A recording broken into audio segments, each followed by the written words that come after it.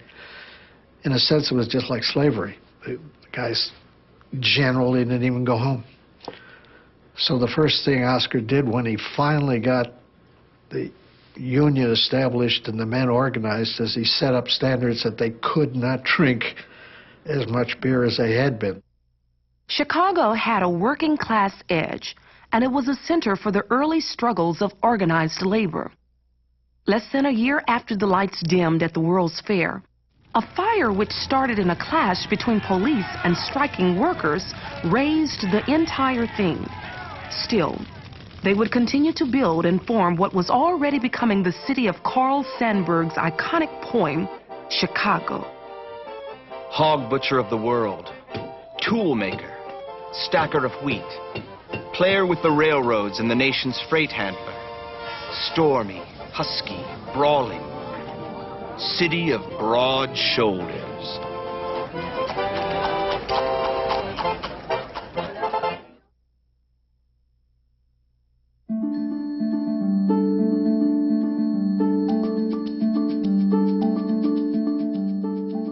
The discovery of gold in California caused great excitement in Asia and led to mass migration among Chinese peasants of the southern coastal region, desperate to escape a life of famine and constant floods. The men of these provinces were encouraged to immigrate by steamship companies eager for passengers who held out to them the promise of California, known then as Gold Mountain. Everyone said coming to Gold Mountain would be like going to heaven. Most Chinese immigrants arrived in San Francisco, but many soon departed for the High Sierra, where they mined for gold. And it was there, when the flood of Chinese immigrants met the Transcontinental Railroad under construction, that history was made. Stalled in the Sierra Mountains and suffering an acute shortage of workers, Charles Crocker of the Central Pacific Railroad suggested hiring nearby Chinese miners. His bosses thought them too slight for heavy construction and not fit to handle blasting powder. Crocker reminded them they had built the Great Wall of China and had in fact invented gunpowder. 50 were hired with great success, and soon thousands more were enlisted. They would be lowered over cliffs, and they would drill holes, and then they'd set the dynamite in them. And then they'd light the dynamite, and then they'd pull them up by these baskets. And they had to get out of there before the dynamite exploded. The work was grueling, performed almost entirely by hand. With pickaxes, hammers, and crowbars, workers chipped out rail beds. Dirt and rock were carried away in baskets and carts. Tree stumps had to be rooted out, tracks laid, spikes driven, aqueducts and tunnels constructed. At one point, the Central Pacific Railroad had 90% of its workforce composed of Chinese Americans. And so they play a large role in actually creating the economic infrastructure that ties the West to the East. This is my great-grandfather on my mother's side. His name was Chin Lung. He was the first on my mother's side to immigrate to America, and he came in 1881 from Guangdong province in southeast China. He had relatives here, part of the Chan clan, and they had a rice company in San Francisco. So his first job was to work at this rice store bagging rice, and he'd studied English at night. And that came in very handy because once he was able to speak some English, then he could really look for other opportunities. And eventually he was able to lease land. He was able to hire other Chinese to work for him. And he became quite successful at raising potatoes in the Sacramento-San Joaquin Delta area. So successful that within 6 years he was able to go back to China and to look for a wife. And then that's how he was arranged in marriage at that time to my great-grandmother. As the job market tightened, resentment and violence against Chinese laborers increased, the most prevalent sign of a growing nativist movement aimed at all immigrants. In 1882, just 1 year after Qianlong's arrival in California, the United States passed legislation banning most Chinese immigration. The Chinese Exclusion Act excluded Chinese laborers from entering the United States, exempted diplomats, students, and merchants. It also denied all Chinese, regardless of what their class status was, the right to become an American citizen. And I think it was passed because of the rise in nativism during that time period. Obviously, there's a certain class fear about Chinese laborers coming into the country, and that's why they're specifically targeted for exclusion. But I think it receives national support, and it receives support from all the various classes, because all Chinese are viewed as somehow un-American, that they bring over not just the possibility of lowering the wage scale, but also these dangerous habits associated with heathenism. It really sets the precedent for a series of Asian exclusion laws, and really immigration exclusion laws as a whole. Immigrant and minority groups, they're always the first to be victimized in times of societal stress. When there are economic problems, they're blamed for bringing on the economic problems. When there are crimes, they're blamed for being the criminals, even when there's no evidence. People assume the other. The Exclusion Act would finally be repealed in 1943. But until then, facing loneliness, discrimination, and the threat of violence, many Asian immigrants chose to return home. But many more stayed in San Francisco and built a strong cross-cultural society that would have a deep and lasting impact on American life. My great-grandmother's name was Leung Kam Gyu. And when she arrived, they decided that it would be better for her to live in San Francisco than for her to follow him to the Stockton, Sacramento area where he farmed. So she lived in Chinatown on Sacramento Street, and she had 5 children within 10 years that she was there. And she had a domestic servant, a slave girl, help her with taking care of the children with the housework. But because she had bound feet, and because in those days, proper Chinese women should not be seen in public, she rarely left the house. And in 1904, she decided, this is enough, I'm going back to China. So she took all the children back with her to China, including my grandmother, who's the oldest daughter, born in San Francisco. And my great-grandfather would go visit her periodically. He made 14 trips back to see her during the time that they were separated until he retired in China in the 1930s. So that's a choice that she made. Because of the series of restrictive laws that were directed towards them, the inability to become citizens, for some groups the inability to form families, many of them maintained transnational ties, sending money back to their families. Some of them maintained transnational families. For those who stayed in the United States, there's also an effort to try to become both very American, that is, acculturate, assimilate, and for the second generation, those who are fortunate enough to have families in the United States, to embrace the idea of what it means to be American. At the same time, they continue to face racial restrictions. So those individuals, I think, felt very torn. Do they think of themselves as being allied with their ancestral homelands of being Asian? Or do they think of themselves as being American? And how can they reconcile these two cultures? We often talk about Asian immigrants as being perpetual foreigners, and Asian Americans as being perpetual foreigners, often viewed as not quite American. And so I think that's an important legacy from the late 19th century, early 20th century.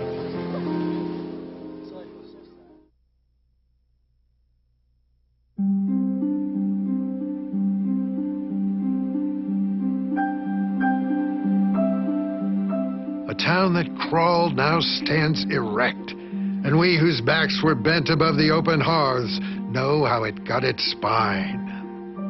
I think the Brooklyn Bridge really is the symbol of the rise of urban America. It's the immigrant population, in many cases Irish and Italian, who tunneled down to build the Brooklyn Bridge. And it's their sweat and blood that are really behind the building of America's cities in the late 19th century. The bridge also represents the coming of the age of iron and steel, and it represents America's industries and ingenuity. Industrialization and immigration made the American economy a marvel to the world and allowed us to become very big and important, perhaps sooner than we might have. We can't really think about the United States today without thinking about the large cities of New York, of Chicago, of Detroit. These cities really are made during this time period. Of course, they existed before, but they become what they are today because of urbanization, immigration. Immigration is coming in all directions in the 19th century, and it gives us an enormously diverse population who, to many, seem like they're going to be unassimilable. And you find many people who would have considered themselves open-minded in other ways arguing that this group could never be assimilated and that we needed to close the doors, which finally happens in the 1920s. You will find throughout American history, whoever the new immigrants are, the immigrants de jour, there's always a fear they're going to undermine American society, change our values, bring down our, quote, civilization. It probably forced this country to deal with the question of tolerance, of how you blend cultures together to create a national culture. And we're not perfect, most certainly, in this country. We probably have done it better than most civilizations around the world, and I think that's very critically important.